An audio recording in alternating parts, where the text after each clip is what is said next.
What's up, you bunch of aliens? My name is Davidson Baker. I'm a staff writer at the MMATakeover.com. In addition to that, I am also the host of the Bottom Line podcast and co-founder of Gringo Gossip MMA and GringoGossip.com. And I am here today to kind of start a new YouTube series per se that's like this playlist or video blog series, whatever you really want to call it. I don't give a shit. But it's going to be called What I Learned From. And it'll be, what I learned from, and then, newsflash, something that I learned shit from. And in this particular case, it'll be all about everything regarding not just Canelo and Triple G and what we saw a few hours ago, being that we are just, about 6 or so hours removed from their rematch, Canelo Alvarez taking a majority decision over Gennady Golovkin.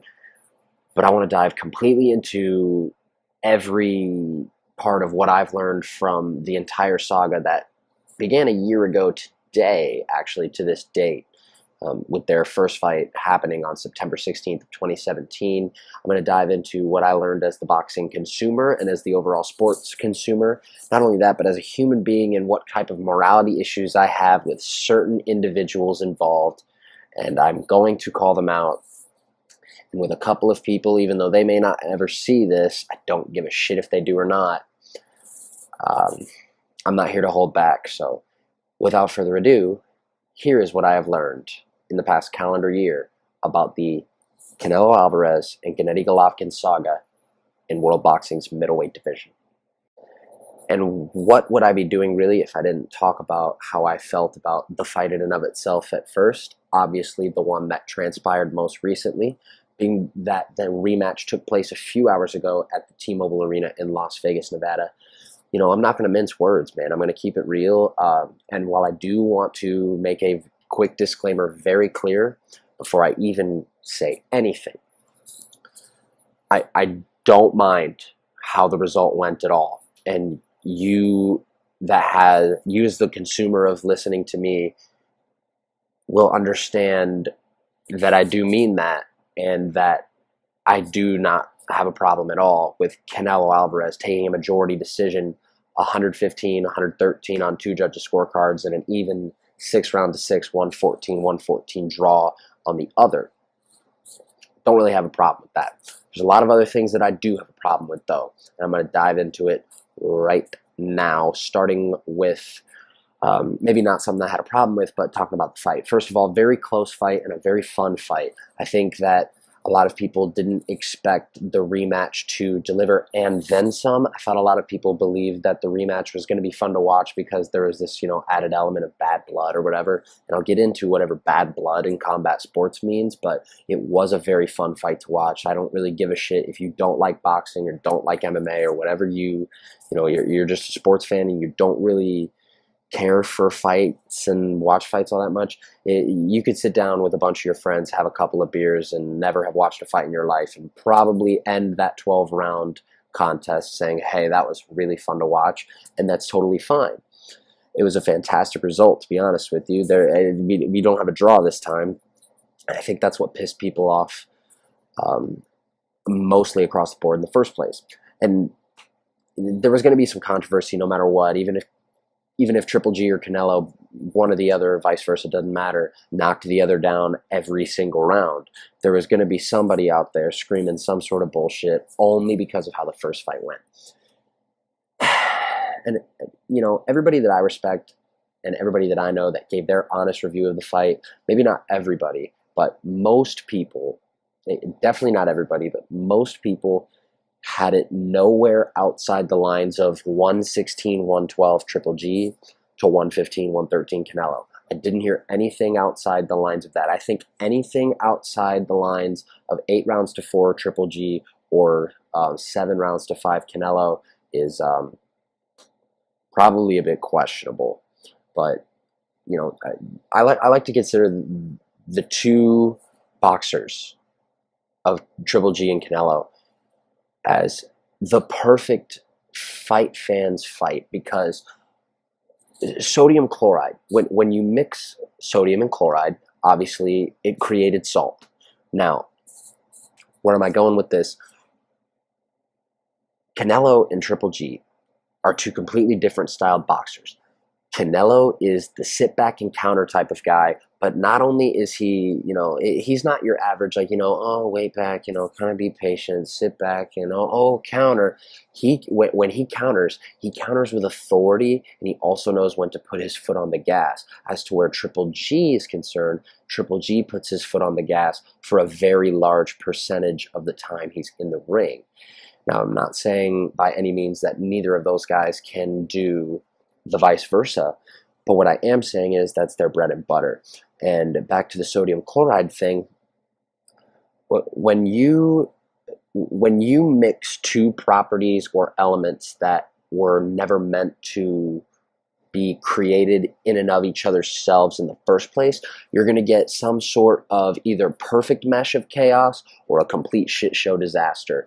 And weirdly enough, the first fight kind of delivered a little bit of both, given that the draw was a shit show disaster, and I'll get into that. Don't worry, I will.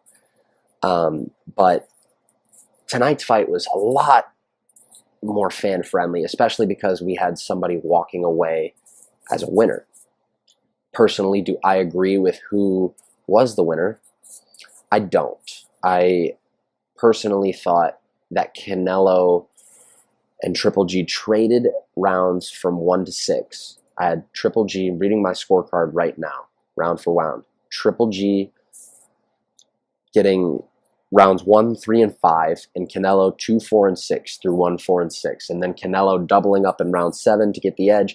And then I thought Triple G put his foot on the gas, won 8 through 11 before Canelo won round 12. I mean, that's just my opinion. But I did see a very large majority of people scoring the fight, 115, 113 for Triple G. All of that being said, I found that this fitting clash of styles made the perfect amount of chaos and just the correct mixture of what was needed to create. It wasn't a violent masterpiece, and it wasn't a masterpiece in a boxing fan's mind, to be honest with you. But I'm telling you, the guy that made sodium chloride and intended it to become salt didn't just crack sodium and chloride together and say, dude, you can put this shit on fries, dude. It just fucking happens that way. And whenever we're talking about this fight in particular, what I thought was super interesting about these guys meshing in styles on this particular day was they spent a lot of time in the center of the ring. You saw very little of Canelo against the ropes. You saw very little of Triple G against the ropes for a majority of about rounds 1 through 9, and even the first minute, maybe even minute and a half, round 10. All of that being said, though, once these guys put their foot on the gas pedal, it kind of all goes out the window. Once your wife is going into labor and her water's broken in the passenger seat next to you, it doesn't matter if you got to go 85 on the emergency lane down the highway. You got to get to the hospital, or she's giving birth in the passenger seat. I mean, it just you just got to choose what you got to do. And in that situation, from a boxing standpoint, you either put your foot on the gas pedal and go for the knockout, or you put your fate in the hands of the judges' scorecards. And clearly, that is something that Triple G did not find to work out in his favor either time. I will say this. I do find it a little bit frustrating, to be honest with you. I am a little frustrated as a consumer of boxing and as a fight fan. And, while I may be primarily centralized in the world of MMA, I do find it a little bit disturbing as a fight fan, and definitely on the front of how I feel, man, for Triple G, that 2 fights between Canelo and Triple G now.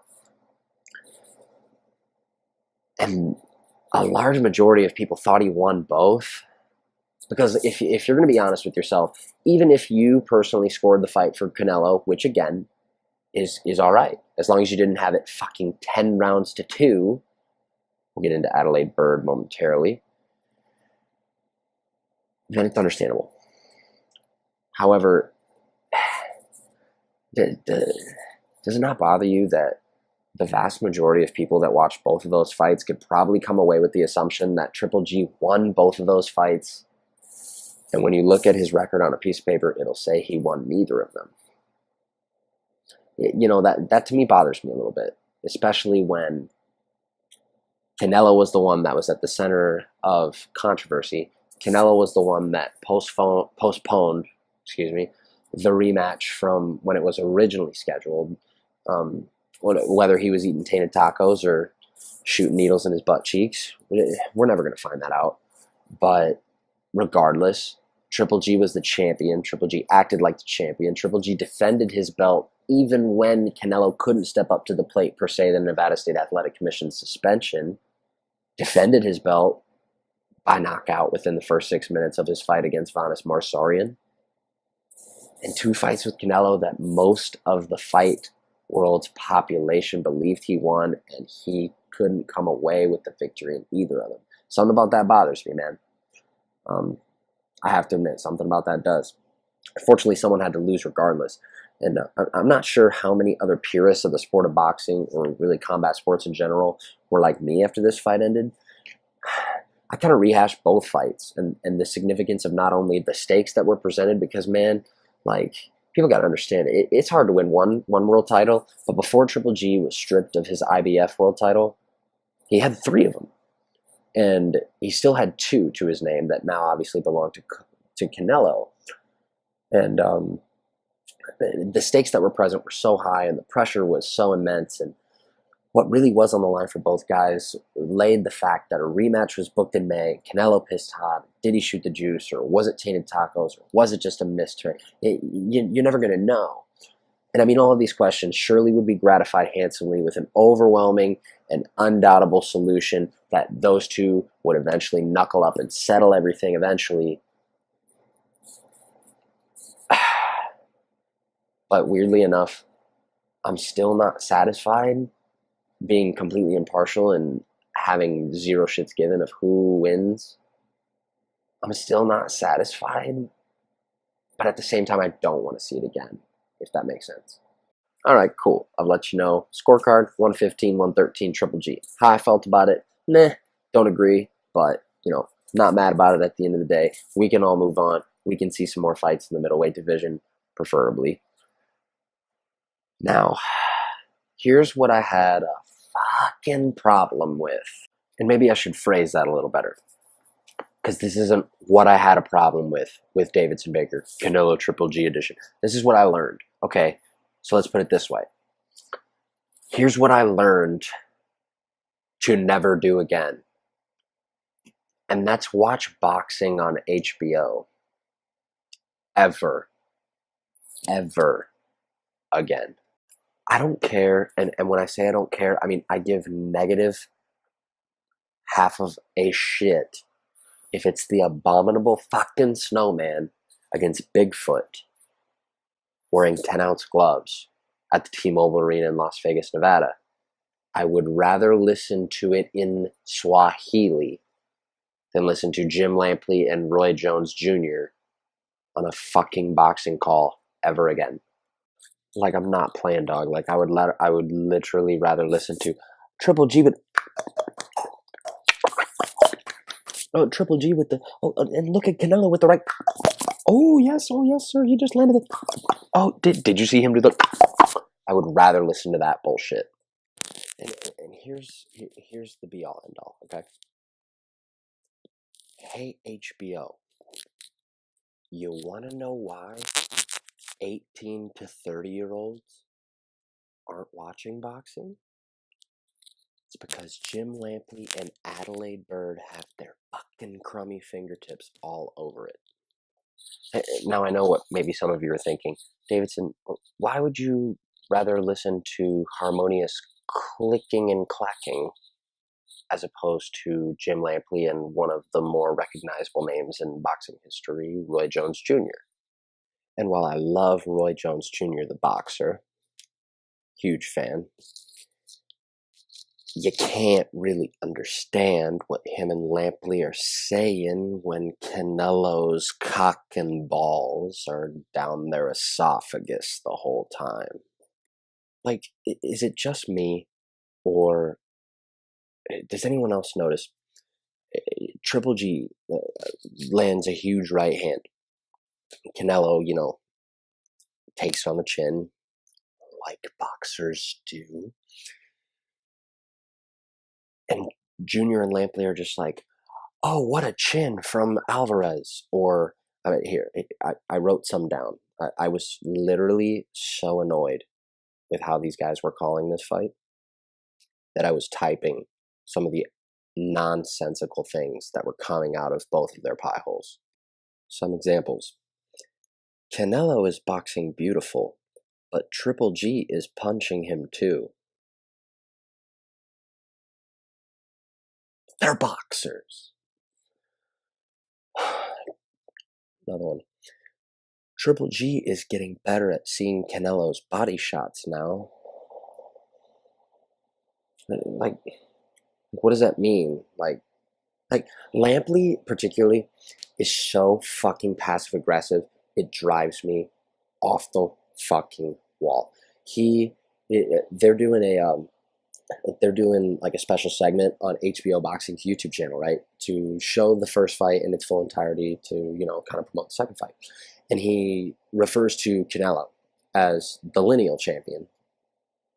Okay. And then refers to Golovkin as the consensus champion. The definition, according to Webster's, of the word consensus is general agreement. That's it. What is it about having the WBA, the IBF, and the WBC 160-pound belts in your possession? What about that is a general agreement, Mr. Lampley? So, like, you're going to mention Canelo as the lineal champ, the guy that, he's the real champ. He put down the belt. And then, but the guy he's fighting who actually has 3 of the belts is just this champ that these organizations kind of got together as and generally agreed, yeah, that guy's the best. Yeah, while that obviously sounds ridiculous, that's what he made it sound like. Here's some more. Here's some more. Lampley. In the latter part of the fight, Alvarez has been limited with his power punches. How about in the latter part of the fight, Triple G was putting his foot on the gas and landing the significant shots in order to maybe, win the fight, which coincidingly prevented Alvarez to fire those punches at a rate acceptable enough for you, Mr. Lampley. Okay, and here are my 2 favorite ones. Canelo, who I gotta say again, I might be sounding like I'm on the Triple G side of the fence or whatever. Go back to what I said at the beginning. I'm totally impartial as to who won this fight, and I don't really mind, despite the fact, even though I personally scored this fight for Golovkin, I don't mind Canelo winning 7 rounds. It was such a close fight. It was such a great fight, and I had a great time watching it. But I have a problem when the people describing the fight to me that are being paid plenty of money by HBO to describe the fight to me are describing what one person is doing well and are kind of just like, oh yeah, that guy's doing that. How about this? When Lampley said, Golovkin was never in any trouble, and neither was Canelo. But when Golovkin was kind of under fire a little bit, and Canelo had that period of time, I can't remember exactly what round it was. I think it was somewhere around maybe even round 7 or the beginning of round 8, when obviously Canelo's the younger fighter. I get that, but to say that for Lampley to say his career needs a win, he needs to save his career. Go back in like round 7 and 8. Lampley literally said that this fight makes or breaks Golovkin's career. What? So you, Mr. Touch of Grey, slick back, wannabe Elvis Presley lookalike, Jim, you're telling me that the guy that you are continuously not giving any credit to, that had the ability to fight a replacement opponent when Canelo pissed hot, who had KO'd that replacement opponent inside 2 rounds, had defended all 3 of the belts that he was holding, the WBA, the WBC, and the IBF, and not even to mention vacated the IBF, put the IBF belt down, said, oh, I got 2, I mean, it's all right, I don't really need this other one, all in a conserved effort to make the fight with Canelo happen. If some don't remember, Golovkin was ordered by the IBF to fight the #1 mandatory challenger, Sergey Derevyanchenko, and easy decision. Triple G's management says, hey, you want to fight you want to fight Canelo in a rematch, make a ton of money again, or you want to fight Sergey Derevyanchenko, who's relatively unproven, undefeated, nobody knows his name, you will maybe make a fourth of your purse. I mean, obvious answer. And that same guy put that belt down to make this fight happen. Not even to mention, even on top of beating another guy while Canelo was not available and KOing him inside 2 rounds, but going into the Canelo saga, having his last 6 opponents boast the name value of guys like Martin Murray, guys like Willie Monroe Jr., guys like David Lemieux, who on the same exact card tonight knocked out Gary O'Sullivan in the very first round.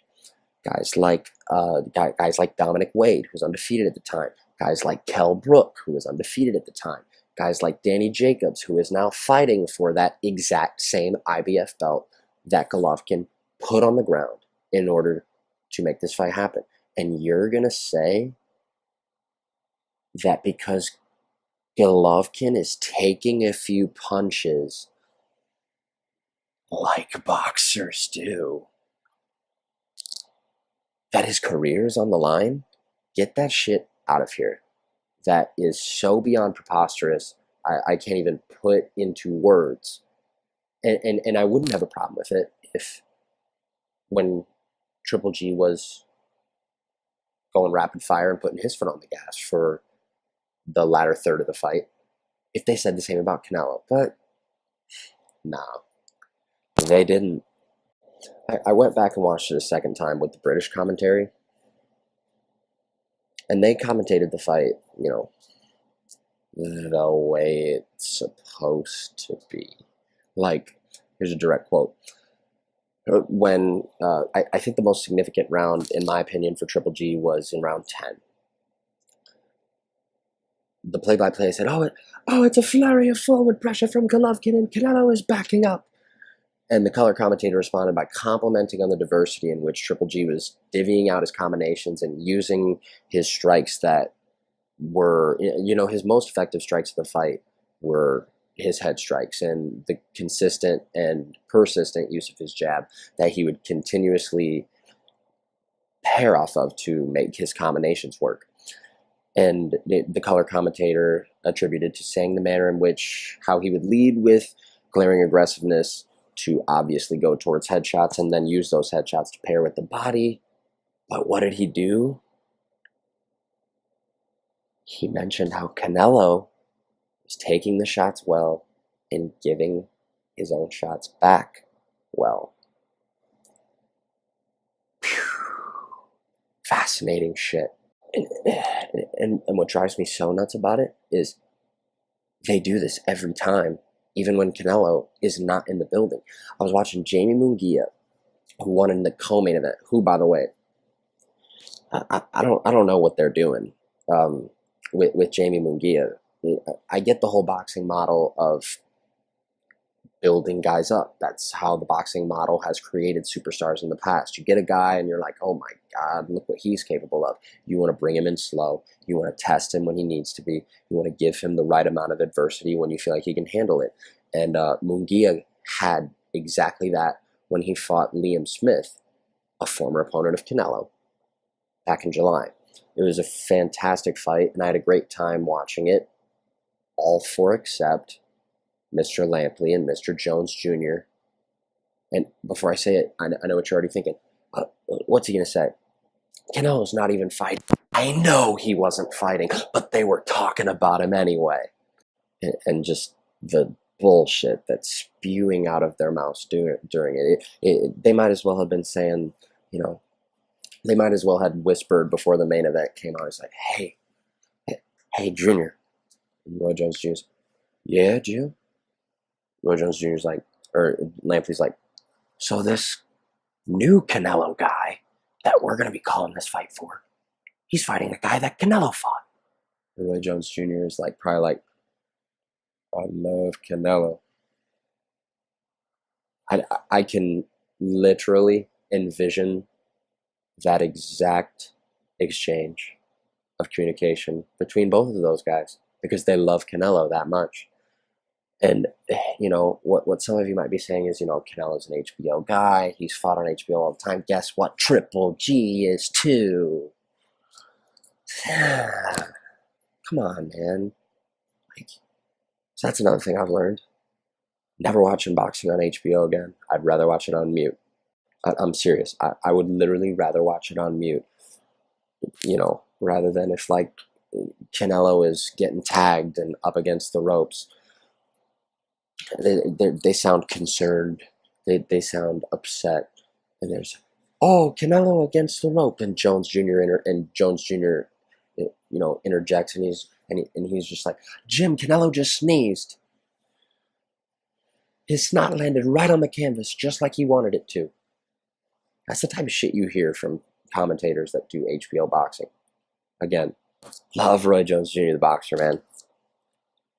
He can take a fucking hike as a commentator. Max Kellerman, keep doing what you're doing, though.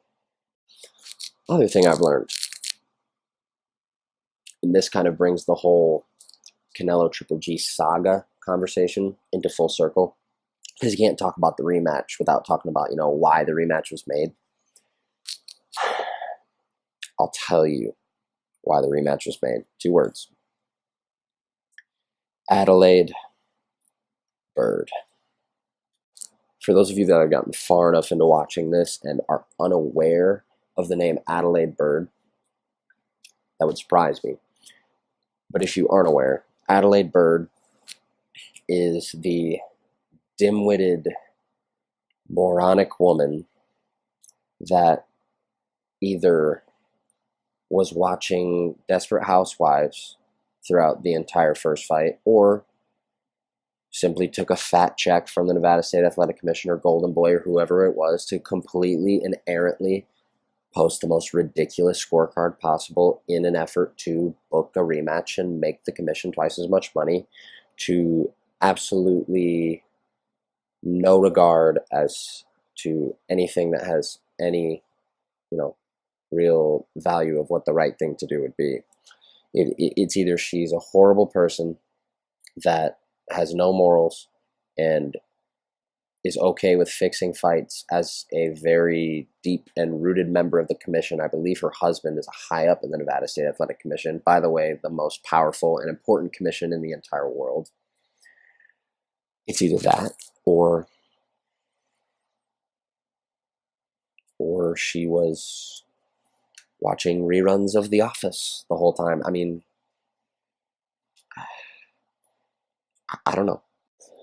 As you take a look at the graphic I have presented on the screen to you, that is a collection of scores accumulated by some of the most respectable names in, MMA, but also combat sports media, who had their say in how they thought the first fight went. You see them? You see how the most one-sided score for Canelo is 7 rounds to 5? Yeah, she went 10 rounds to 2. Totally understandable if you're just like, she had a bad night. She went blind. Understandable. However, more graphics. These are all decisions in which she was the sole proprietor of an incorrect, but like granted, each of these are with provided help from all of my friends that contribute to scores at MMAdecisions.com, and hope that it is showing how much the world disagreed with her every time. See, the thing is, it's like, when you learn how to ride a bike, you're gonna fuck up. But riding a bike isn't judging a glorified gladiator type event, especially where in the UFC, winning and or losing directly affects how much money you take home and can severely, to a detriment or a help, affect the lives of those who are fighting. All based on an incompetent woman not paying attention. And it's like, yeah, that's part of what I learned from this, so I find it relevant to the topic, especially being that she's the sole reason the rematch happened. She's the sole reason. Maybe, I mean, had she had scored it reasonable, like per se, like maybe, I don't know, 7 rounds to 5 Canelo, which I still think is way off, but a score like that makes me think your IQ of judging a fight is above 10, 12. I don't know, man. But like, the best part is how Sports Center leads in today, and the first thing they say to Stephen A. Smith is, "No Adelaide Bird." It's just like, dude, could you imagine? Like, working in the office at the Nevada State Athletic Commission, and like, she like makes the walk through the office like every day, and it's like the day after, or like the Monday after, and like 2 dudes just hanging out by the water cooler. They both like, you think they're just gonna bring it up, like how a woman they work with was like watching reruns on Bravo instead of judging the biggest actual boxing fight. I mean, Mayweather and McGregor is the second biggest combat sporting event pay-per-view wise in the U.S. of all time. I believe it's number 1 internationally, but other than that, Canelo and Triple G was the fight. Are you gonna just nudge your buddy at the water cooler and be like, dude, you see how bad she fucked up? Because you know they had to talk about it, and like they like walk in, she walks in like, I'm Adelaide Bird, just got on a Ferrari that I could afford with the money that I made from fixing this fight, and having trouble on where the entire office wants to go have lunch, right? Guy would be like, yeah, later, just getting ready to go lunch. She's like, oh, okay. Have you guys decided? He's like, yeah, 35 of us wanted to go to PF Chang's, but Carl wanted to go to Denny's, so I guess it's a split decision. And in conclusion, the last thing I learned from waiting on a resolution for this kind of Canelo Triple G grudge match. You can never tell in combat sports what's entirely a grudge match. You can never tell when 2 guys actually have disdain for each other outside of those very rare cases. You can even probably make the case Diaz and McGregor are probably all right with each other. John Jones, Daniel Cormier, though, yeah, no. No. They don't like each other. Ioanni Jacek, Claudia Gadelha, they don't like each other. Like, back in the day, Muhammad Ali, Sonny Liston, Muhammad Ali, George Foreman, Pretty much Mike Tyson versus the world. But all of that being said, what I can wrap all of this up in and bow it up on top, put it right under the Christmas tree for, is they're already talking about making this fight a third time. Please don't.